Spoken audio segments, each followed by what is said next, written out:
As live gets. Happy Tuesday night. Let's see if we get a little background music here. Is it working?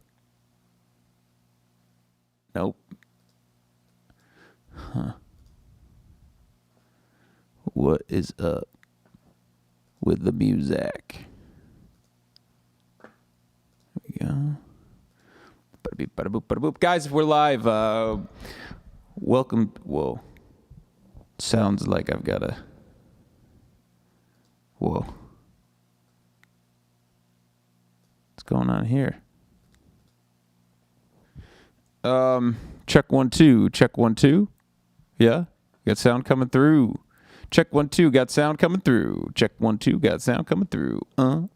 Yeah. Sounds good. Don't have any background music. That's okay. That's all right. So we're live on YouTube right now, guys. My name is Jim Cipollini. I'm a mental health coach. If you're here, you've heard of us at Inner Solutions. We are a coaching firm, mental health company committed to helping people who struggled with ailments that we also struggled with. We went through the ringer of medication. We went through the ringer of different types of therapies. And what we found is that everybody is different. And so what we set out to do is to acquire all the tools that are instrumental and universal in helping people through panic attacks and anxiety. Does that make sense? So really what that means is we are here to help you 100%.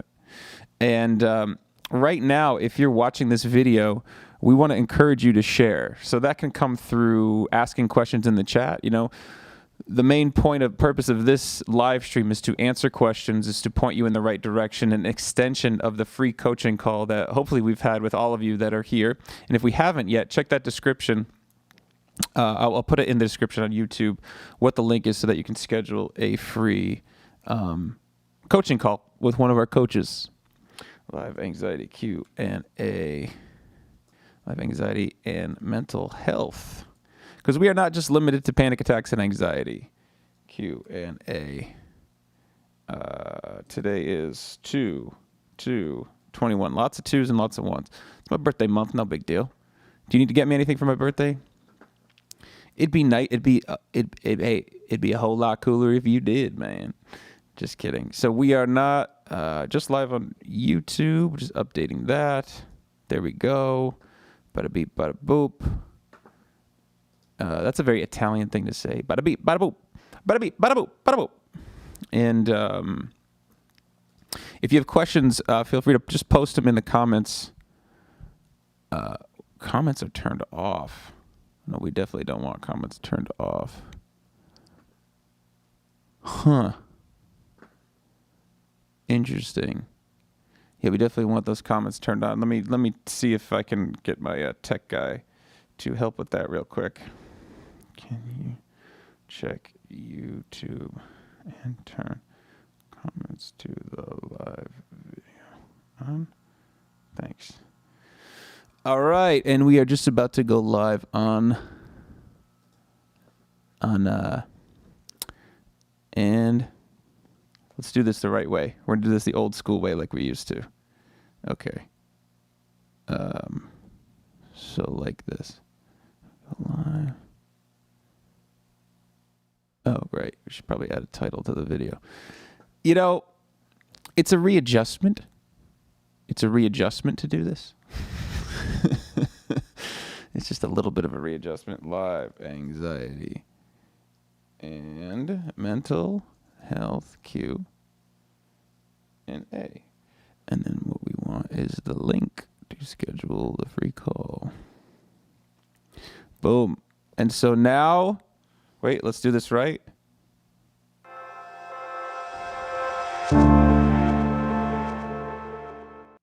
Welcome to the Inner Solutions live stream. My name is Jim Cipollini. I am a mental health coach here at Inner Solutions.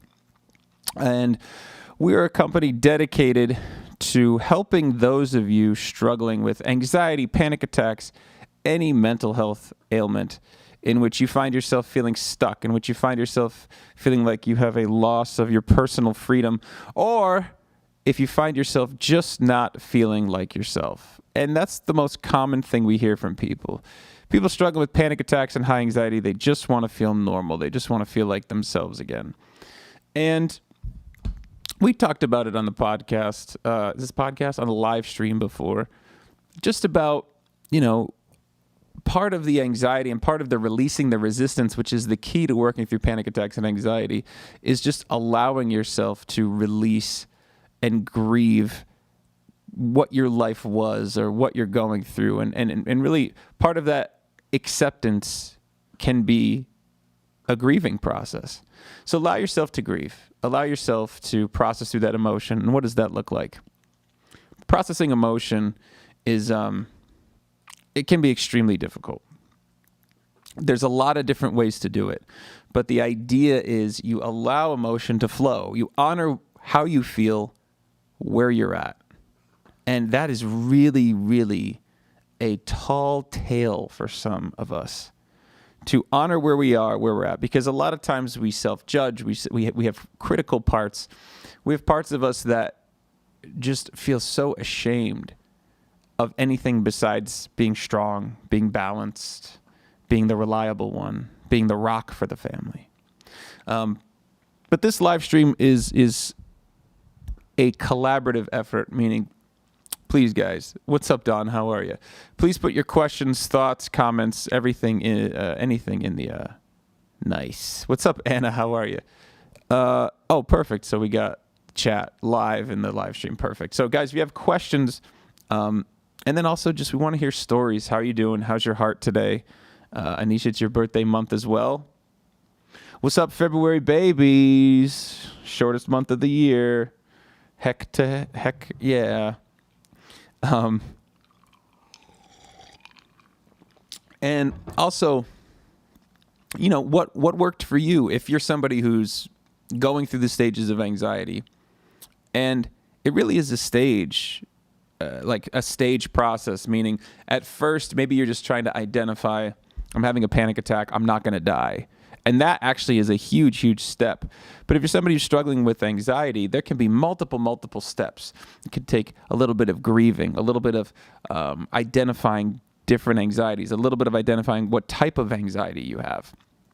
It could be a process of, then moving into starting to audit what you're doing that's adding to the anxiety. Start to audit the areas in which you're suppressing emotion and not able to process through emotion. Or has there been trauma? Has there been a chronically stressful situation that has caused you to form all different types of parts that are, again, adding to your suppressed emotion? In our group coaching yesterday, the lesson was, how do you identify the areas of your life where you're suppressing emotion? Some of them are just blatantly obvious. And so we have a PhD candidate in there who's working on his dissertation, and he kind of felt like this is tied to my self-worth. I feel all kinds of pressure. He can't relax outside of it. But at the same time, saying that and kind of writing it down and having it in front of him deepened the level of awareness of how serious this was. And as well as doing it in front of the other people in the group, it really helped snap him into his perspective of, hey, like, this is not a little deal. This is not nothing. And so, just, it's one of those things that we hope will just go away, or we hope a medication will just take away. And those things can help. But ultimately, there is no substitute to looking at yourself, looking at your life, and understanding yourself, and understanding why you're doing certain things, and what of those certain things is causing you anxiety. Is there music in the background, by the way? Because I don't hear it. Let me kill that music. I could not tell if there was at all. For some reason, I don't hear music. So guys, help me out. Give me some feedback here. Was there music? It should have just stopped. Okay, maybe it just stopped. I have no idea. I also want to announce right now. Oh, wait. Oh, I just hit a button. Oh my god. Oh my god. How do I get back to the chat? There we go. I just want to, in a moment of congratulations, and just say we have the biggest group watching on YouTube in our company's history. Hey! I think we'll flash the logo for that one. Bam! We did it. Yeah, and it's funny because actually we have a bunch of stored YouTube content because we've been focused on this group coaching situation and cultivating that the YouTube has been put a little, it's been stored. No music anymore. Okay, perfect. Let's see what we got going on. So Dawn says, hi. Hey, Dawn, how are you? And Tina says, super rough night in a panic attack now. Perfect time for an Inner Solutions stream. Yeah. So Tina, I'm going to encourage you to just start with that box breathing. Exhale for 4, hold for 4, inhale for 4, hold for 4. Let's do it together. And let's everybody do this because you can do it. It's free. It's easy. You can do it from anywhere. So we're just going to exhale through the mouth. Hold. Inhale through the nose. Hold. And one more time. Exhale. Hold. Inhale. And hold. Now, Tina, you keep going. And what you're doing, Tina, is you're nurturing your body right now. You're sending a signal to your nervous system. There is no threat.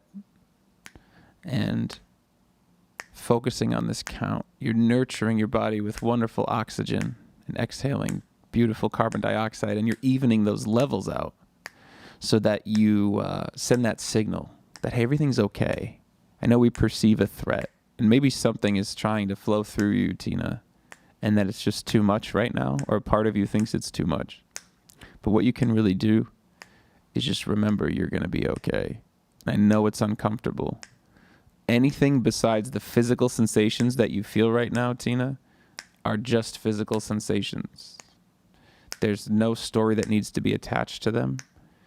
And the suffering is simply from these parts of you telling you these stories and you wanting it to stop. And even though it's uncomfortable, it doesn't mean it's detrimental or it's deadly or anything like that. So thank you so much for sharing, Tina. And I hope after that box breathing right there,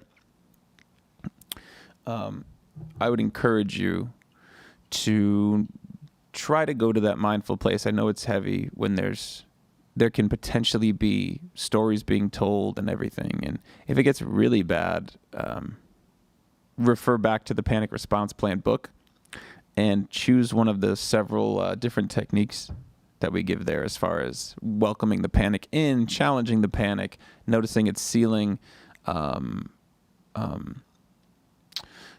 calming yourself. For me, the second step I take is I'm okay. Like, I'm okay. Like, it's just okay. I know it's scary. And I did do some gentle self-coaching with a lot of compassion, a lot of patience. But when there's a lot of parts going at once, it can feel very overwhelming. So thank you so much for sharing, Tina. And yeah, lots of people going through that. Dulzita says, hello, Inner Solutions. Hello, Dulzita. Guys, if you want to give a shout out to Ennis's mom, she's almost always in the YouTube channel. So again, we want to encourage you, especially on Facebook, feel free to add comments. Let us know how you're feeling. Dawn, how are you doing? Tina is working through a panic attack. And Tina, all of us are sending healing energy and love to you. So guys, if we could send a little love to Tina, that'd be fantastic. And yeah, you know, the thing about there's an interesting phenomenon that goes on with anxiety that I'm finding more and more, and it's kind of like when we talk about the feedback loop, right? So we're talking about a sensation triggers a thought, triggers a sensation, triggers a thought, and the sensations really feel like they validate the thoughts. So we're doing a lot of emotional reasoning. And if you refer back to cognitive behavioral therapy and the list of cognitive distortions, emotional reasoning is one of them, right? So these sensations that we feel validate the thoughts. So we're kind of absorbing them as true, and there's no groundedness. There's no of that deeper kind of core self in there from us to help calm and help soothe that.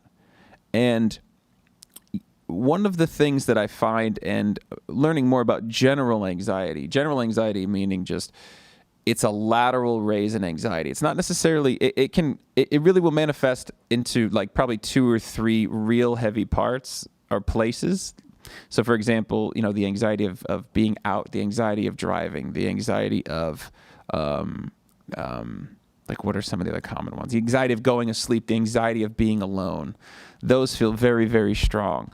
But if you notice that when your stress level's up, it's that all these anxieties kind of laterally rise. And so while you may have to drive and you're really stressed out, you may, have to go out in public, or you may have to be alone for a little bit. And so that stress rises. What I'm finding a lot is that this happens a ton with illness and medication anxiety, where there's this really heavy reverse placebo effect that seems to be going on. So for example, and this is happening with a lot of clients, definitely not all, but enough to where it's definitely worth mentioning. The thought of starting a new medication, if you're somebody who's been through medications or had a specific trauma related to that medication or a different medication, the general association with medication is a huge anxiety. And so sometimes it's conscious, meaning you're very aware of it. Sometimes it's a little further deep into the subconscious, where you try the new medication or you take a medication and you start to get more anxious. And so your brain tethers the thought, well, this new medication is causing me anxiety, instead of the fact that, well, the thought and the anxiety I have about taking a new medication and it potentially worsening my situation is being activated in those moments. And this happens a lot with illness as well. So hypochondriasis, I don't know how to say that word. I've sucked at it since the day I started. Is in a lot of cases that we're finding with clients, hypochondriasis is a, what's up, Sam? How are you? Turns out to be, what they call it, illness anxiety now. Turns out to be it like intensified with the research, intensified with the maybe I have this, so let me see what's going on with it. Does that make sense? It's like, let me do some research on, I felt a little twinge of something, it didn't feel like a full panic attack. Let me do some research. And so it's telling me, well, it could potentially be this, and then if I also have headaches and have, leg pain, then I'll have that. And then the stress of, well, like, is my head hurting? Am I having leg pain? Is my head hurting? Am I having leg pain? Is the head hurting? It's, again, one of those potential symptoms of the general anxiety. And it turns into that reverse placebo effect. Know what I'm saying? So it's, we're seeing that more and more. So we're stressing ourselves out. We're stressing ourselves out, you guys. Yeah. Anisha says yes to the medication anxiety. I'm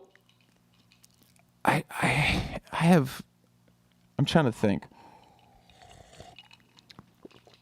I have a couple clients who just have gone through the ringer with medication.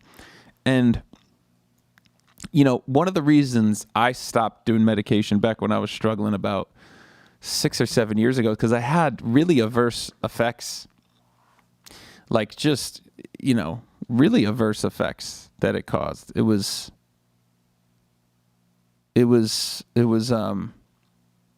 horrible. One of the medications, we raised the dosage. So for me it was Seroquel. I don't mean to call you out, Seroquel. I'm not calling you out. I think for some people it probably works really well. It did not for me. And so when I was taking Seroquel, they told me to take it at night. And so I took it at night, and it zonked me out for like 9 to 10 hours. And then the next day I was a bit of a zombie. So I was telling him, I was saying, Seroquel is not the more you take, the better it is for you. It's kind of like something. This is what the psychiatrist told me. Excuse me. The psychiatrist told me it's not the more you take. It's you got to find the right dosage. We are not psychiatrists here. We don't recommend anything about medication. Go see your doctor or whomever prescribes. So with the Seroquel, we raised it maybe 5 milligrams. Okay. I might have raised it 5 milligrams. Oop, I just turned my camera off. Sorry.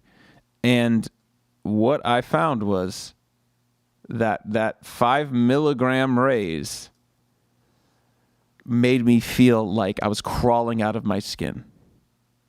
Now, I think I was taking about 20 milligrams, and he had told me that for some schizophrenics, they take 200 to 300. So that 5 milligrams, I went from being a zombie to feeling out of my mind, literally out of my mind. Why am I sharing this story? I've seen a lot of clients who go through the ringer with medication, and some of them start and it works really well. And in my mind, that's a blessing, or that's a beautiful thing. But I've seen so many that go through the ringer and just get knocked around, and it just kind of reaffirms that, check out the studies, like look at the medical journals on medication. Just be careful.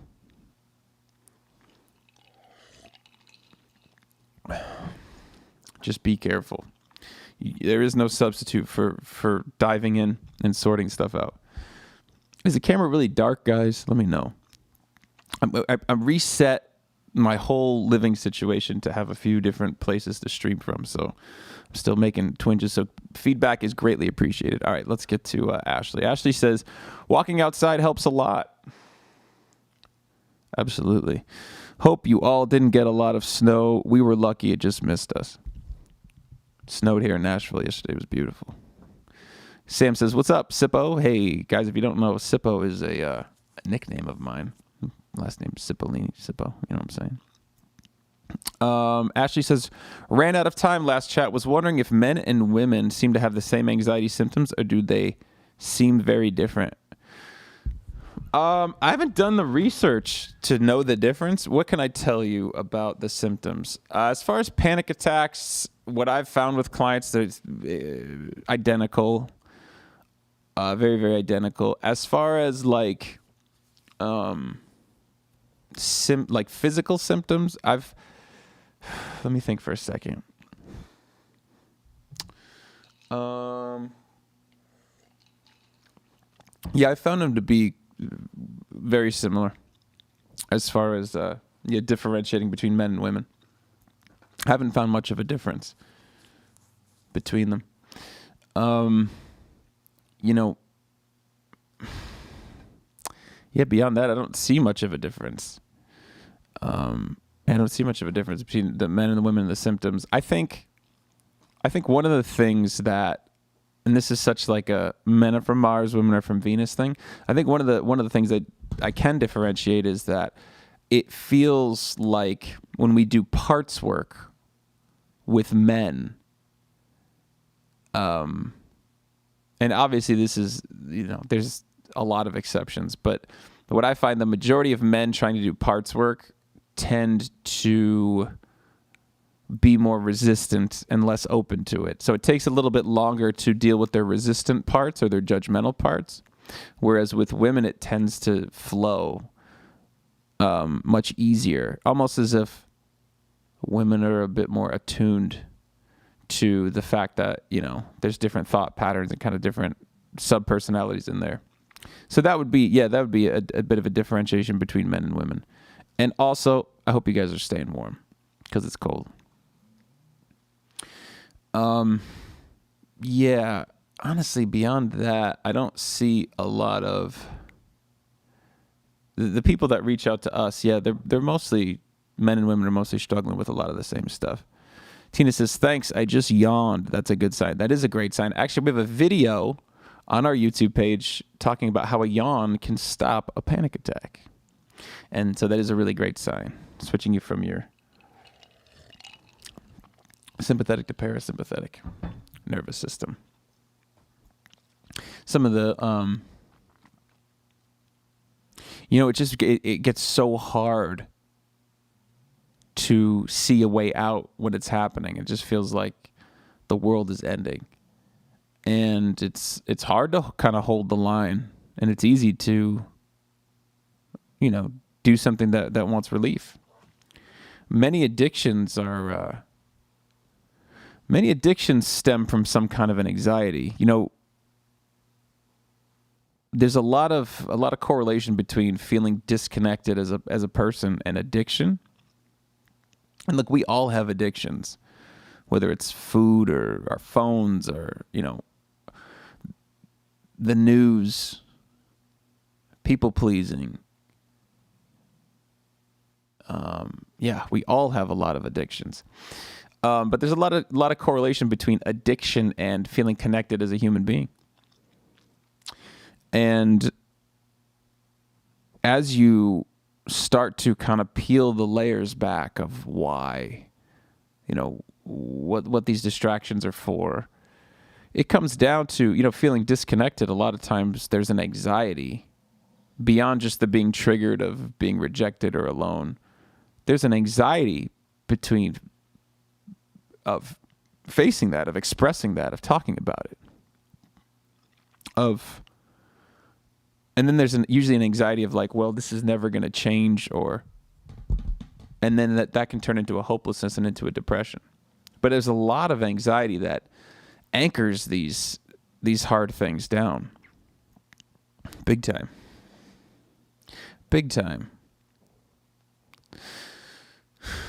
And all we're trying to do is turn down the dial. We're not trying to get rid of anxiety.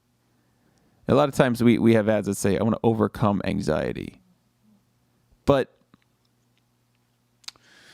it's,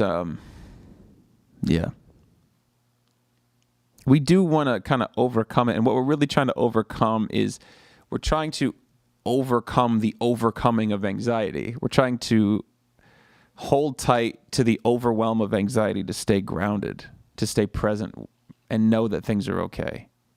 Because it's like that scared child, that hysterical child that just gets really scared. Sam says, I feel like a boomer reacting to messages on Facebook. I don't know what that means. I feel like a boomer reacting to messages on Facebook. Welcome to, welcome from Twitch, Sam. Don says, most meds do knock people around. Yeah. Well, it just depends on the person, but it is, in the way where you can, you can target an antibiotic, or you see that there's an infection, so you put an antibiotic in, again, whatever. We're not experts. I would encourage you guys to go to PubMed. That's just medical publications. Just search for that, PubMed. Those are scholarly journals, university studies, legit articles, and it's really helpful to stay up on the research with what's going on. Don says, women probably talk about symptoms more than men. In my experience,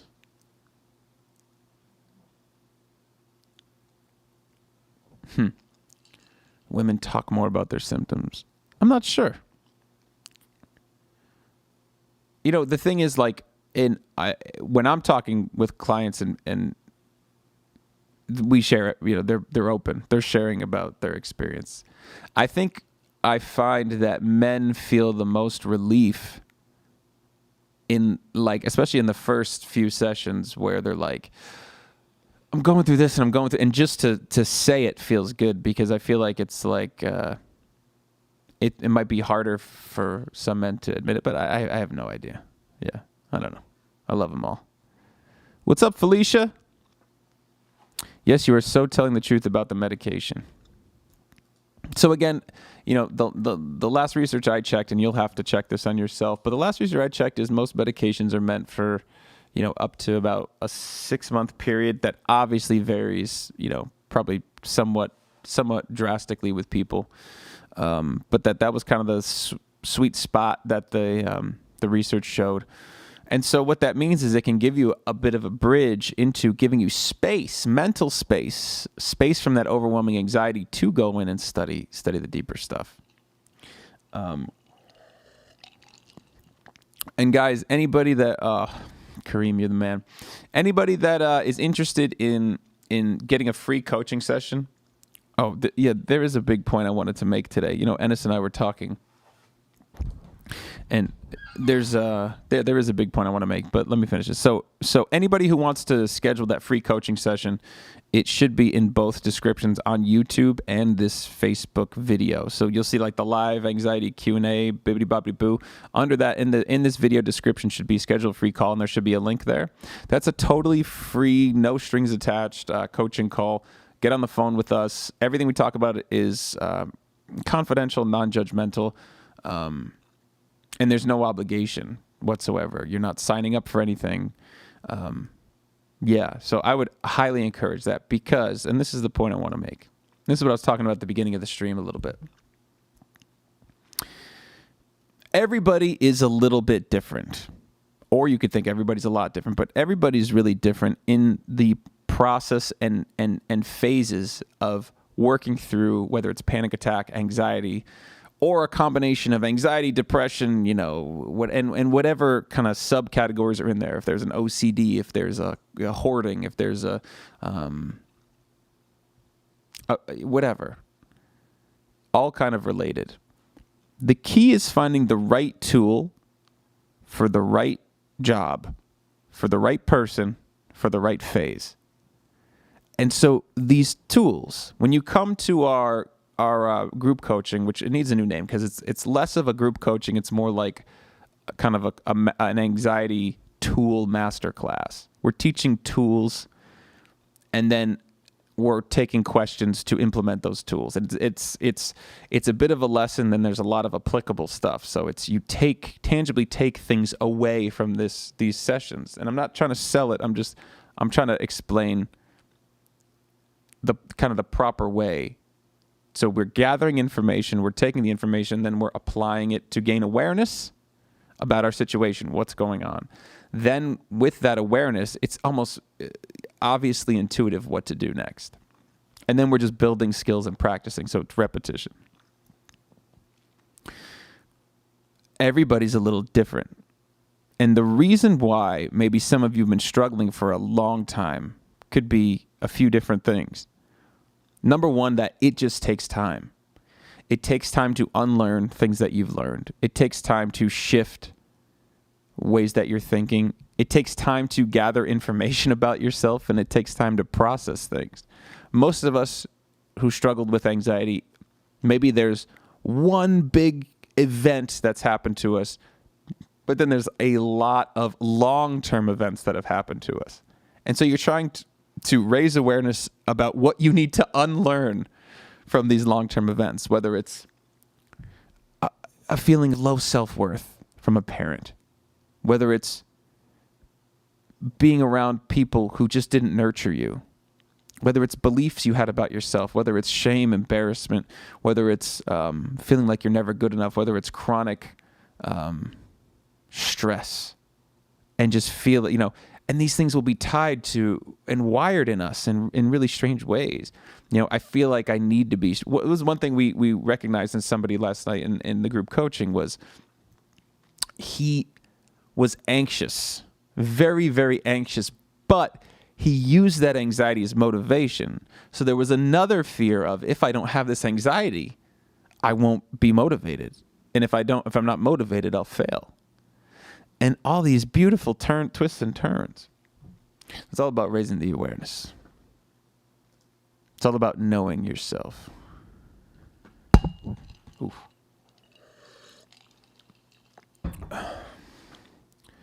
Let's see what's going on. Felicia says, yes, you're so telling the truth. Our YouTube chat is bumping. I'm loving it. Thank you guys so much.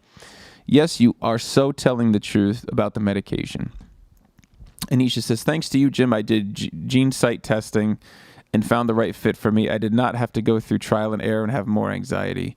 It is a bridge so one can be focused on what the deeper issues are. Oh, yeah, Anisha, I love that. And guys, if you are in the genetic, or if you are in the medication realm in that phase, or even if it's more than a phase, if that's where you're at, have the genetic testing done to see what medications you're resistant to. And if you have a psychiatrist who hasn't recommended that to you, man, I would assertively ask him why. Why did you not make this, apparent to me? This should be the step one for everybody getting into medication as far as I'm concerned. Again, not a psychiatrist, but seems like you'd want to know what medications that you're genetically not going to respond to. Tina says, is that Merlin behind you? Merlin is helping me through this panic attack right now. Merlin. I thought this was... Is it Merlin? This was just a cool thing. And actually, that sounds real like... I don't know what to do with that. I don't know if it's Merlin. It kind of looks like him. I think it's whoever you want it to be.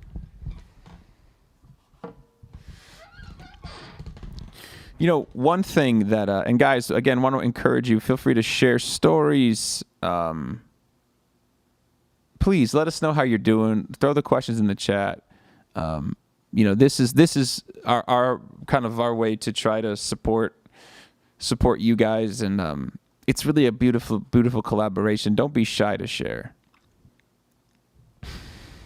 things about your mental health state, what you're struggling with, what you're going through, and go in depth. We really want to know, if you're willing to. We really want to know where you're at, where you started, where you're at now, what your fears are, what's going on. This is a beautiful opportunity and a beautiful community of really accepting, wonderful people who will totally understand what you're going through. Ashley says, does insurance cover genetic testing? Does that work for borderline personality meds too? Ashley, I would just consult your insurance company and your psychiatrist.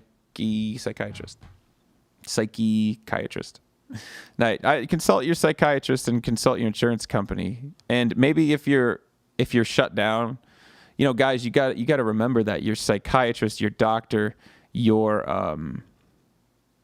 coach, your counselor, we're all consultants for you. Ultimately, you need to be the nucleus during your journey and take information and apply information. And if you have something that's not working over time, and blood pressure. Does that work for blood pressure meds too? I have the genetic testing. All I know so far, in the little research I've done about it, is for psychiatric meds. What am I drinking? Is it iced tea? This is some form of wonderful tea.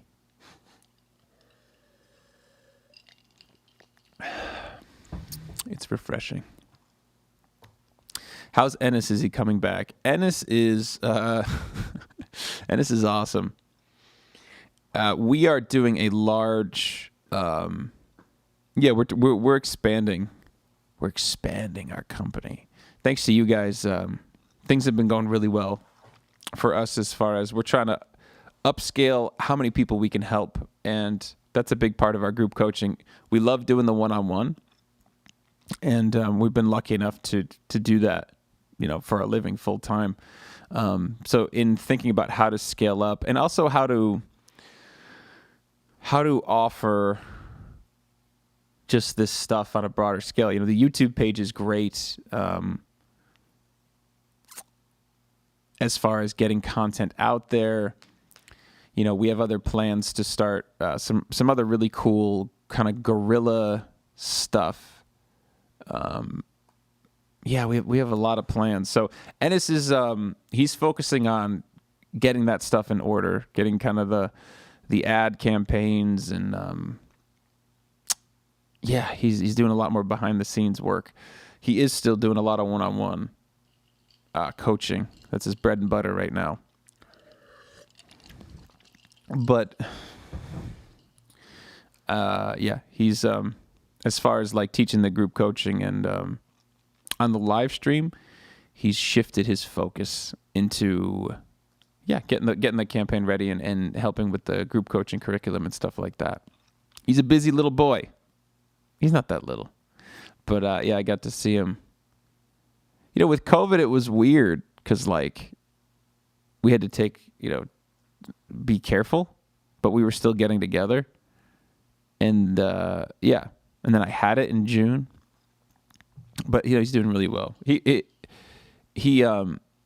went through a recent kind of personal situation that I think, here's the thing. Whether you have a licensed counselor, a psychologist, a psychiatrist, no matter, whether whatever your guru is or whatever everybody has struggles. There just is. And so him and I went through some pretty heavy personal stuff at the same time. And it really, really reinforced the stuff we talk about in a beautiful way. And what he said something yesterday while we were meeting. He says, people ask him all the time, does he have panic attacks anymore? And he says,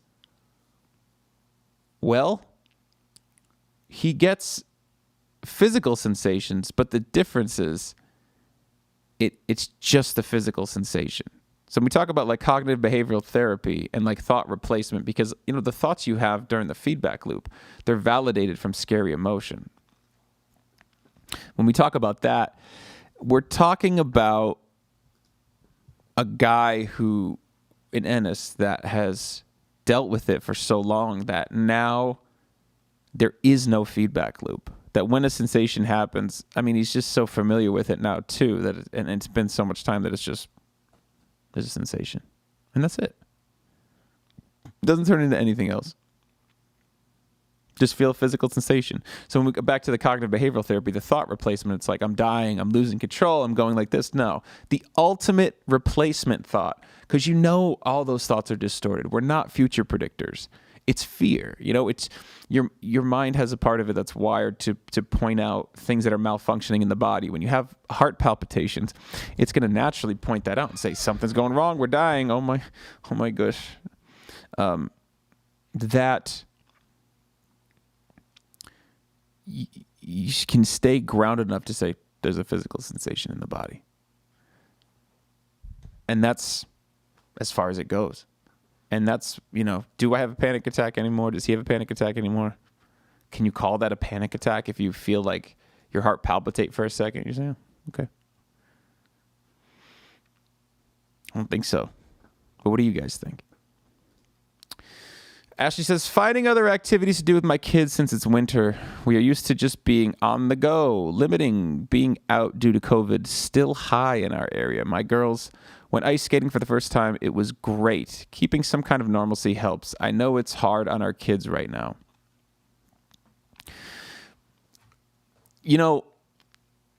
It's an illusion that you can't go out. And I don't mean you have to go to the mall. I don't mean you have to go, to a crowded arena. There's a bazillion things that you could do, and that's a scientific term.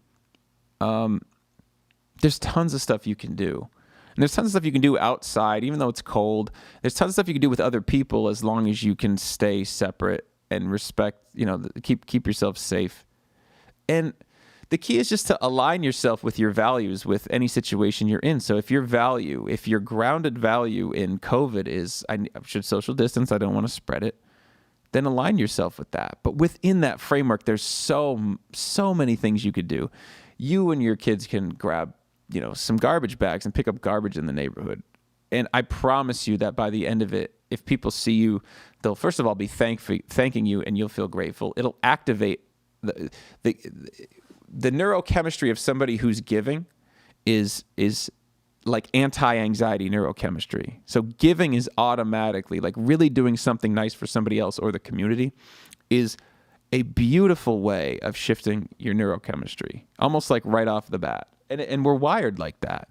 And, the effect varies based on how high anxiety is, whatever. But if you're looking for something simple to do, find somebody who is going to be grateful, or find somebody who really is in need, and do something for them. Give them something. Send them $100.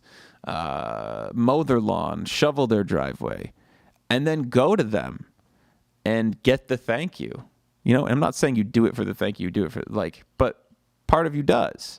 And that's okay if you're doing it as an anti-anxiety. But there is the neurochemistry is totally shifts in giving. But go grab a garbage bag and go clean up the neighborhood and watch the people who drive by and say, thank you. Like, that's amazing. Or watch the people who say, hey, I'm going to run home and grab a bag and we can do it. And stay 6 feet apart. Keep yourself safe. I mean, you can't tell me you wouldn't do that with somebody and not feel bonded with them. Go sledding. Go look at shapes of clouds. There's so much you can do. There's so much you can do. So that would be a cognitive distortion. There's nothing we can do. It's snowing outside. Like, what? What? There's tons you can do. You have all these winter clothes. Bundle up. You don't need to be cold. Go out. Go for a night walk. Bring a flashlight. Maybe bring a bat in case there's some wild raccoons. Shift the energy. Shift the emotion. Shift the comfort zone. And I can remember there's a technique called doing the opposite. So like you feel, and it varies. And don't go overboard with this. But I want to say this, and I need you to meet me halfway. Doing the opposite of what a part of you that feels very anxious or feels scared or feels it really is actually best when you feel irritated or annoyed. Doing the opposite totally can shift your brain chemistry. It just that naturally carved neural pathway that says, "Oh, this music's too loud, turn it down." That naturally carved pathway. If that's, and you feel the emotion from it, right? It's this irritation, it's whatever. If you were to get up to dance and say, turn the music up. If you were to say, whatever, I'm surrendering to the situation. You get up, you start dancing the cha-cha and the salsa, and you start grooving, and maybe after a minute you start enjoying it. You just carved a new neural pathway, and you just changed that to where the association with that music the next time will be a shift, right? And that's incredible. So that's what we're doing on a global scale. We're not challenging our thoughts like we're trying to push them down. We're challenging the absorption of them. During that feedback loop, or opinions we have or beliefs we have. We're starting with the curiosity. We're starting to go in just to see what they are, to put them on paper for reprocessing. Because once you say like, wow, I realize like, I don't trust men. I don't trust men. I don't trust men. And you write that down. It goes in for reprocessing. Even when you say it, it goes in for reprocessing. This is why people talk to themselves. Reprocessing through the intellectual part of your mind, your frontal lobe, right? Your executive function. And you say, I don't trust men. Uh-oh. That might not be the best thing. Why don't I trust men? Well, let me think about it. Let me break it down. Let me do this. And so you're saying, well, okay, so I don't trust certain men, or I don't trust men in certain situations. I don't trust men to not break my heart romantically. And you could say, damn, that relationship where I had my heart broken really impacted me. And you start to unpack it and bring it backwards. And we do the same with panic attack. Heart's beating hard. I must be dying. I must be dying. We've been through this 10 other times. We don't die. Panic attacks don't kill everybody is what Jim and Ennis told me. This is what the studies show, excuse me. I'm probably not dying. All right. Dawn says, fresh air is great for everyone. Ashley says, yes, I agree. I clean my landlord's car every time it snows and shovel for her. Makes me feel relaxed, even if it's just in the moment. Yeah. Give. Ashley says, bring a bat. Oh, I live in New York in the Adirondack Mountains. We have bears and mountain lions, but I'm in town, so the most I will see is a skunk. Yeah, please don't get eaten by a bear. Please don't get eaten by a bear. Please. Safety first, teamwork second, right? Absolutely. You chatters are quiet tonight, and that's okay. No problem.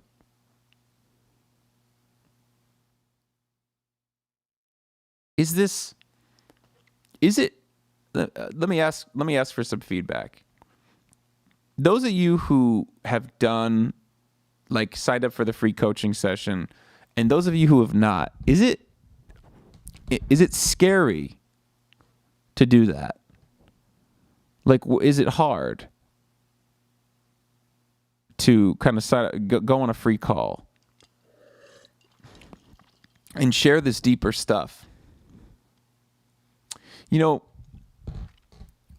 is that a scary thing? And what about it made it scarier? What if you remember, even if you've gone to see a therapist for the first time, what is scary about it?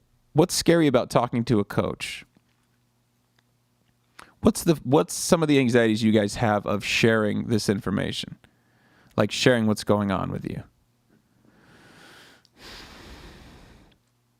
I'm really curious because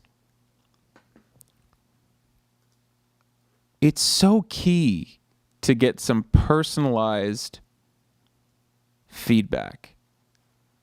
So Dawn says, yes, it is kind of hard to share. And Dawn, what is it that's hard about sharing? What is the emotion? Like, what's the fear that could happen if you were to share? Is it uncomfortable because it's not always shared so much? And I know, like, honestly, the younger generation, so I'm 35, almost 36. I'm on a platform where I do some streaming called Twitch, which is the main demographic is like 16 to 24. Okay. And I know that the younger generation is much more open about talking about anxiety. Okay, so Dawn says it's very personal. Ashley says it's scary having to talk and bring up emotions that you're just trying to suppress. So Ashley, it sounds like for you, it's more just going there.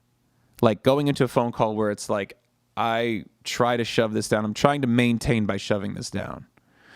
Wow, thanks for the feedback, guys. Lori says, telling a total stranger your intimate thoughts and feelings. And what's the fear there, Lori? Like, what could happen? If you tell a total stranger your intimate thoughts and feelings, what's the potential? Rejection, judgment, them telling you you're crazy because you're not. Ashley says, because for me, it's now a fear of talking about it will make my anxiety worse.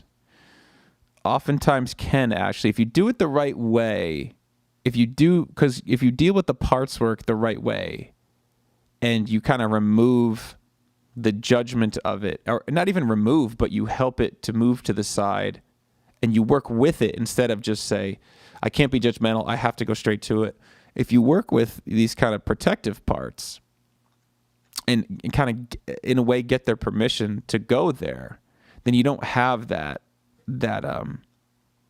talking about it will make it worse. Amanda says, being vulnerable is scary as hell. Fear of judgment or shame. I assume Shane means shame. Or it could be fear of a guy named Shane. I know a couple Shanes, and they're seedy characters. I'm just kidding, Amanda. I'm trying to be.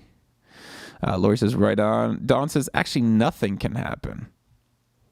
What does that mean, Dawn? Nothing can happen. Because, Dawn, you're saying it's very personal. It's kind of hard to share. And then you said nothing can happen. Can you explain that a little more? Tina says, it's tough feeling like the anxiety will get worse talking about things, but it's helpful all the simple step-by-step tools you guys lay out. But I've had difficult counselor experiences where I feel more shut down. Yeah.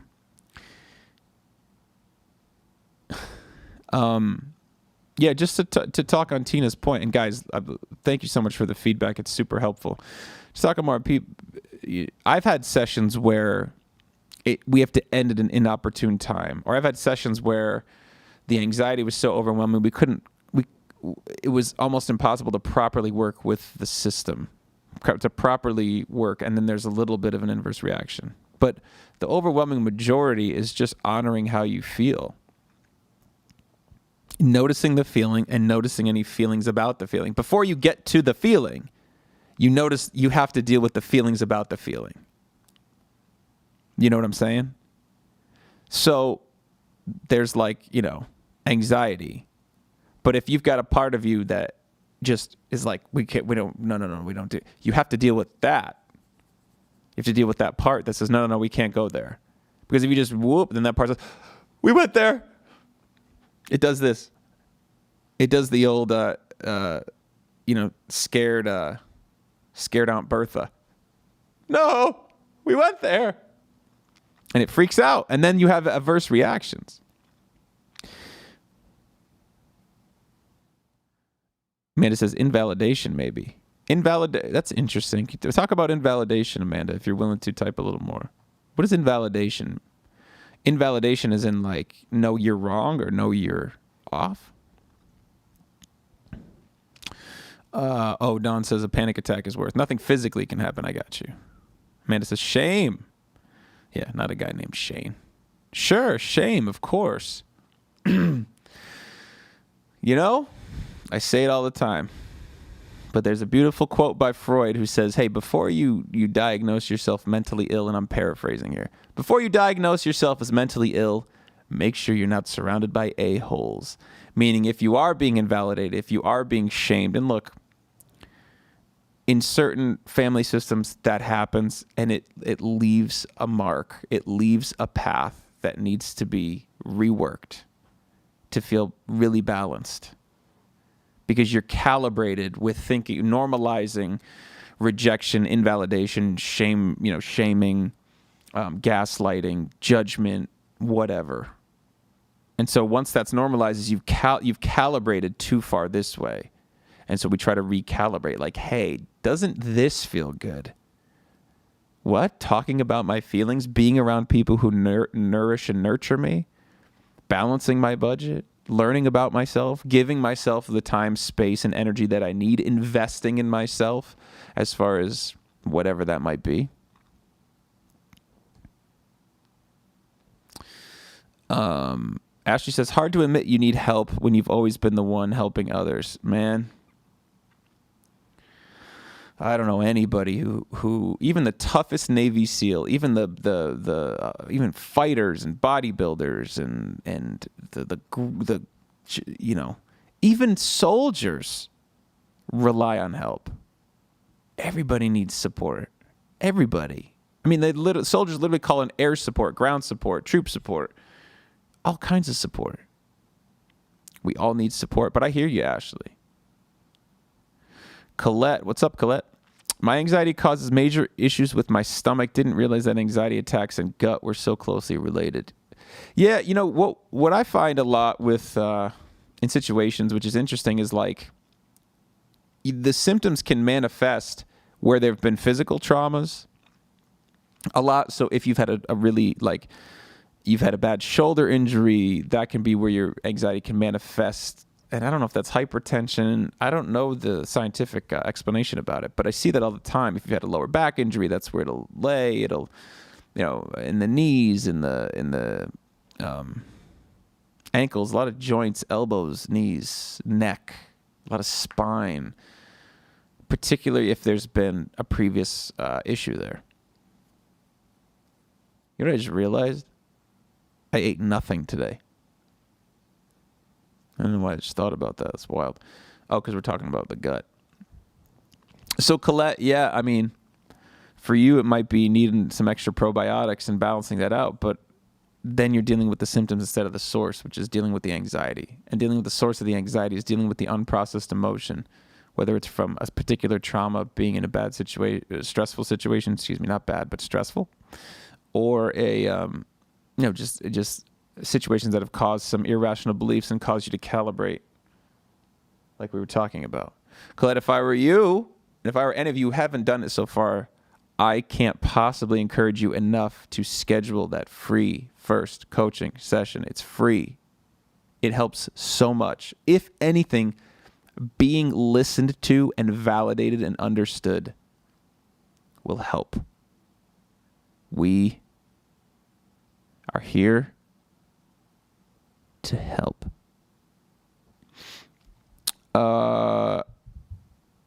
Dawn, replying to Colette, says, yes, brain and gut connection. It sucks. Well, it doesn't suck because actually, well, it sucks if one's off, the other can be off. So check into your gut health, Colette. Get some probiotics in there. Check your diet. Destimulate that nervous system.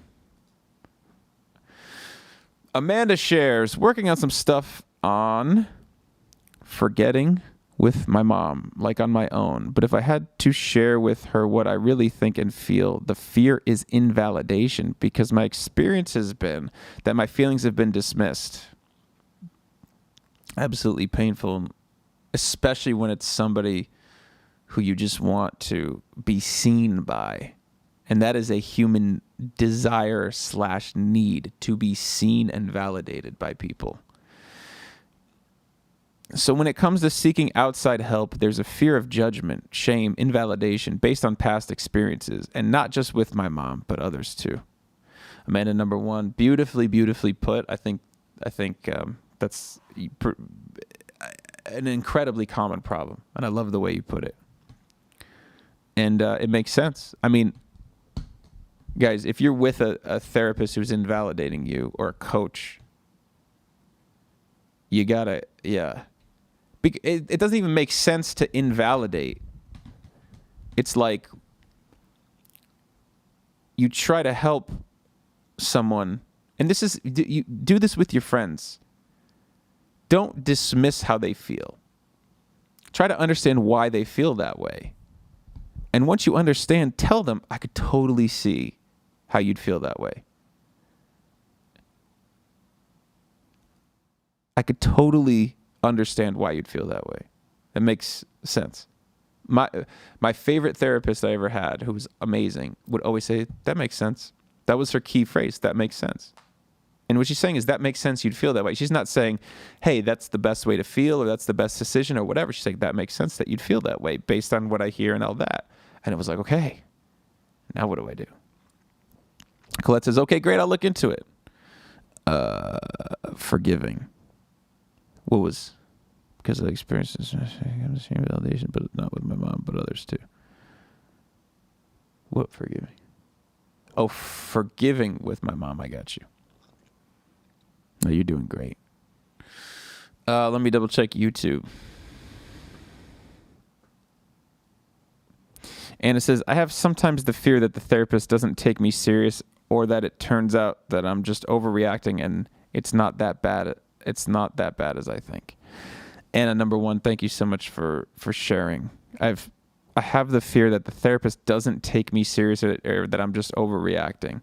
The therapist's job is not to judge your feelings. The therapist's job is to help you understand why potentially this could be happening, why you're quote unquote overreacting, or that it's not as bad. And then it's their job to help ground you, teach you, like give you the tools to do these things on your own. The therapist can't do it for you. They can't ground you. They can lead you to grounding, and they can give you a process to help ground yourself. But the therapist's job is to help you understand your feelings. Your feelings are real. Whether they're rational, irrational, reasonable, unreasonable, means nothing. And if a therapist says, well, Anna, that's unreasonable, get out of there. But a good therapist will say, that makes sense. Yeah, I could see. So, and help you put the pieces together, or lead you to put the pieces together. Because there's no such thing as overreacting. That's a judgment, innate judgment in that. Now, maybe this part of you that's overreacting, you can coach it and say, well, things aren't as threatening as you think. And that's a beautiful thing. Because you don't want things to be as threatening as that part that's overreacting thinks. And if it's not grounded in anything but the story, that means that the story that another part of you is telling yourself, that this is the end of the world, this is a disaster, I'm dying. You can help that part of you from a more grounded self that you are. It's like, hey, we're okay. Like, we're really okay. I know you're scared. What happens to a kid? What happens to a 7-year-old or 8-year-old kid who's really scared and their parent just says, oh, please? Does that kid feel any better? Is that kid taught anything? Is that kid soothed? Is that kid nurtured and nourished? Hell no. So guys, if there's one thing you take away from tonight, it's nurture yourself, nourish yourself, give yourself love and compassion.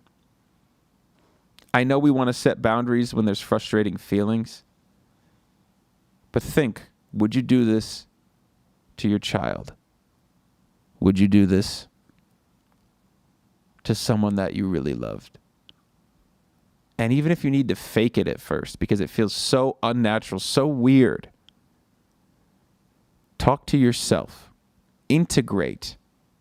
Talk to yourself. Fake it to yourself. That's full of compassion.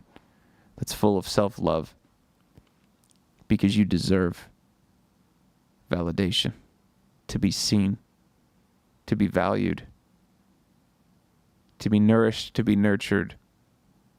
And the time and attention that you need, whether it's none, a little, a medium amount, a lot, a ton, all the time, to learn about yourself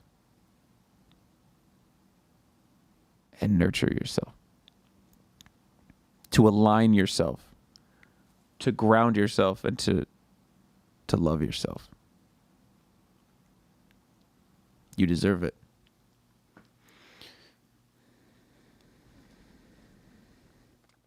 Amanda wants to offer a book suggestion that came across on TikTok. Nobody's judging. It's Whole Again by Jackson Mackenzie. I got it on Audible and listened to it at work. It's a good book about protective self and codependency and some other issues. I love it. Any book you're going to read about that stuff is going to be beautiful. Well, guys, it is that time of night. I feel like I could hang out here and talk to you guys forever. Listen, thank you guys so much for being here and being so brave and sharing so openly. And if there's anything we can do for you, message us here on Facebook. We do offer our book, The Panic Response Plan, if you're somebody who is struggling with panic attacks, for free. That's an ebook/audiobook. So there's a PDF version. It's about 50 pages with some beautiful graphs and charts, helping you understand what's going on with you, and then giving you a step-by-step guide to stopping panic attacks once they start, and then stopping them and preventing them, So if you want that, just message us here on Facebook, or you can comment on a YouTube video saying, hey, I would love the PRP, Panic Response Plan. That sounds cool. If you want to schedule a free call, in the description of both of these live streams, it says schedule a free call. Click that link. Absolutely free. Hop on the phone with one of us, and we will give you personalized steps to take for where you are in your journey and the best tools for you at that time that will lead you to where you'd like to go. Other than that, there's the YouTube channel, there's the Facebook channel. Anything you need, you can shoot us a message on Facebook if you need support. And want to encourage you guys to link up together too. So if you want to message and you're open to that, that's we'll figure that out. Yeah, that might be a little dicey, but we'll figure that out. More than that, guys, just know, no matter where you are, no matter what you're struggling with, no matter how long it's been or how intense it is, you're never, ever stuck. You might just need some support. My name is Jim Cipollini. I used to struggle with anxiety, panic attacks, depression, and now I'm happy to say I live a wonderful, balanced life. Not where nothing goes wrong, but where I feel confident and have the tools that I can deal with anything. And I seek out the challenges, and I'm so grateful for you guys and your sharing and your time. Thank you guys so much. Lots of love, and we'll see you next week.